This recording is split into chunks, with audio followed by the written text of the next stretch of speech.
সাংবাদিক ঘটনা নিন্দা করে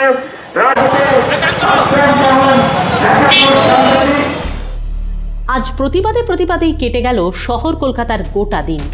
ব্যতিক্রম হলো না বাংলার অন্যান্য অংশেও। প্রথমত, বিজেপি ও সিপিএম এর পক্ষ থেকে স্মারকলিপি দিয়ে মাননীয় রাজ্যপাল কেশরীনাথ ত্রিপাঠীকে জানানো হয়েছে বিধাননগরে পুর নির্বাচনের সময় হওয়া তৃণমূলী হামলার নানান ঘটনা। গণনাটা স্থগিত রেখেছে, কিন্তু যেগুলো গণনা হবে শিলিগুড়ি মহকুমা পরিষদ সহ যে সমস্ত পঞ্চায়েতের আসনে উপনির্বাচন হচ্ছে সেই সব জায়গায় যে কয়েকটা ক্ষেত্রে সুনির্দিষ্ট অভিযোগ আছে, সেখানে রিপোলিংয়ের জন্যে যে দাবি আছে সেগুলি সম্পর্কে কিছু ব্যবস্থা নেওয়া হয়নি, তারপরে গণনা হচ্ছে। আর বাকি 3টা কর্পোরেশন নির্বাচনে সেখানে আমাদের খুব সুনির্দিষ্টভাবে দাবি হচ্ছে বালি এলাকায়, যেটা এখন হাওড়া কর্পোরেশনের অন্তর্ভুক্ত করা হয়েছে আমাদের বিরোধিতা সত্ত্বেও, সেখানে পুনর্গণনা চাই পুরোটা। নির্বাচনের নামে একটা গুন্ডামি হয়ে গেল, একে নির্বাচন বলা যায় না, এ সম্পূর্ণ গুন্ডামি। বাইরে থেকে মস্তান আমদানি করে পুলিশকে নিরপেক্ষ রেখে বা পুলিশকে তৃণমূলের সঙ্গে গুন্ডামিতে যুক্ত করে যেভাবে মানুষের গণতান্ত্রিক অধিকারকে হরণ করলো, এর কোনো নজির নেই। এবং নির্বাচন কমিশন এবং গভর্নর কেন্দ্রীয় বাহিনী আনার কথা বলেছিলেন, তাতে রাজ্যের মুখ্যমন্ত্রী দারুণভাবে গভর্নরের বিরুদ্ধাচরণ করলেন। অন্যদিকে বিধাননগরের সাংবাদিকদের উপর আক্রমণের প্রতিবাদে সংবাদ মাধ্যমের প্রতিনিধি দলেরা কলকাতা প্রেস ক্লাব থেকে একটি মিছিল বের করে, যার ভাষা ছিল প্রতিবাদের। নির্লজ্জ আক্রমণ, বর্বরোচিত আক্রমণ, এবং তার বিরুদ্ধে প্রতিবাদ করার জন্যই আমরা আজকে পথে নেমেছি। আমরা প্রতিবাদে সামিল হয়েছি। সরকার আমাদের যে বাণী দিচ্ছেন এবং যে মেসেজ দিচ্ছেন সেটা আমরা মানব না। অনেক রাজনৈতিক দল সরকার পাল্টানোর কথা বলছেন, আমরা সে পথে নেই। আমরা বলছি সরকার পাল্টানোর ডাক আমরা দেব না, কিন্তু সরকার আমাদের পাল্টে যাতে না ফেলতে পারে সেই জন্য আমরা আজকে সামিল হয়েছি। এছাড়াও বামেরা আজ বিধাননগর রাজারহাট এলাকায় বন্ধ ডাকলেও গতকাল রাতেই হঠাৎ তারা তাদের এই বন্ধ কর্মসূচি প্রত্যাহার করে নেয়।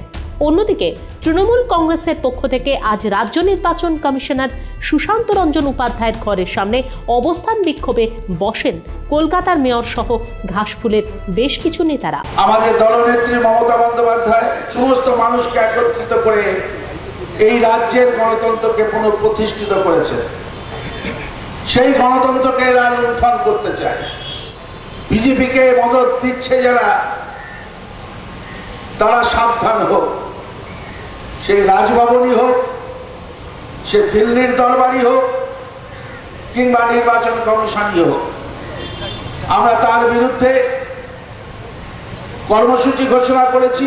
গণতন্ত্র বাঁচাও এবং মানুষের ইচ্ছাকে মর্যাদা দাও।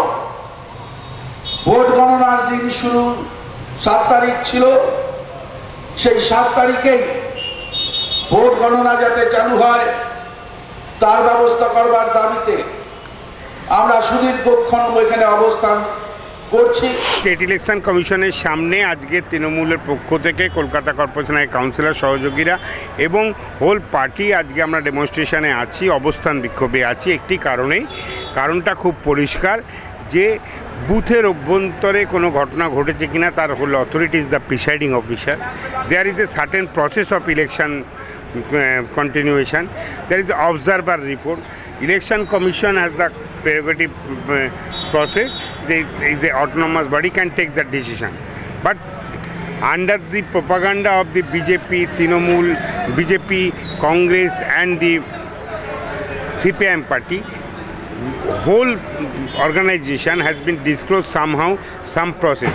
And now the election counting process বন্ধ করা হয়েছে। এটা দুর্ভাগ্যজনক ছাড়া কিছু নয়। আমরা চাই এই যে বিষয়টা, এটা আমার মনে হয় গণতান্ত্রিক অধিকার বা সামগ্রিক নির্বাচন প্রসেস হলে এইভাবে বন্ধ হতে পারে না। সেই জাতীয় কোনো পরিবেশ পরিস্থিতি পশ্চিমবাংলার সাধারণ যে নির্বাচন হয় সেই পরিস্থিতিও এখানে হয়নি, যার জন্য এত কঠিন সিদ্ধান্তে আসতে হবে। তাই আমরা মনে করি যে ইলেকশনের কাউন্টিং প্রসেস শুরু করার জন্য নির্দেশ দেওয়া হোক, এবং তার পরিপ্রেক্ষিতে সেই দাবি নিয়েই আমরা এই অবস্থান বৈঠকে আছি। বিধাননগর কমিশনারেট মারফত জানা গেছে যে ইতিমধ্যেই বিধাননগর হামলা তথা সাংবাদিক নিগ্রহের জন্য 3 জনকে গ্রেফতার করা হয়েছে, যার মধ্যে একজনের বিরুদ্ধে আবার জামিন অযোগ্য ধারা প্রয়োগ করা হয়েছে। নির্বাচন কমিশনের পক্ষ থেকে এ বিষয়ে স্পষ্ট বলা হয়েছে যে ব্যাপারটি এখন আইনের অধীনে চলে গেছে। অন্যদিকে জামুরিয়া, কুলটি এবং রানীগঞ্জে তৃণমূলীরা পথে নেমেছে বিজেপি ও সিপিএম এর বিরুদ্ধে। এখন দেখার বিষয়, হৈ হৈ করা এই প্রতিবাদের পর নির্বাচন কমিশন শেষ সিদ্ধান্তটি ঠিক কী নেয়। Bureau report, CTVN plus.